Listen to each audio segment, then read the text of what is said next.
نبی کریم علیہ السلام نے فرمایا، بخاری مسلم ہے، فرمایا 7 ہلاک کرنے والی چیزوں سے بچنا، اگر ان میں تم چلے گئے تو ہلاک ہو جاؤ گے۔ 7 چیزیں ہیں جو تمہیں ہلاک کر دیں۔ یا رسول اللہ صلی اللہ علیہ وسلم وہ کون کون سی؟ تو حضور نے فرمایا اللہ کے ساتھ شریک نہ کرنا، ہلاک ہو جاؤ گے۔ دوسرا نبی پاک صلی اللہ علیہ وسلم نے فرمایا جادو نہ کرنا، ہلاک ہو جاؤ گے، ہلاک۔ اور یار جسے حضور فرما رہے ہیں ہلاک ہو جائے گا، وہ بچے گا؟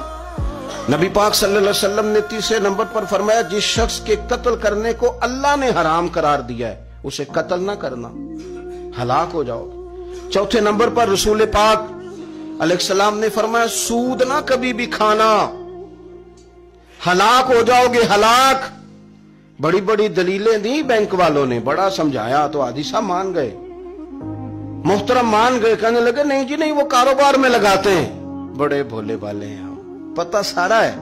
اور دیکھو سب کاموں کے باوجود مستقل بینکوں میں پیسے اس اکاؤنٹ میں رکھے ہوئے ہیں جہاں سے مستقل سود آتا ہے۔ حضور نے فرمایا نہ کرنا یہ کام۔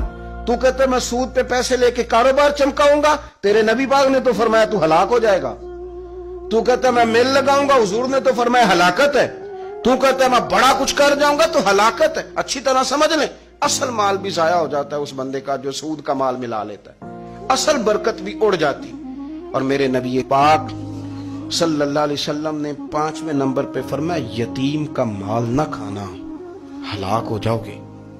اور پھر 6 نمبر پر نبی پاک علیہ السلام نے فرمایا کفر سے جہاد ہو رہا ہو تو کبھی پیٹ پھیر کے بھاگنا نہ، ہلاک ہو جاؤ گے۔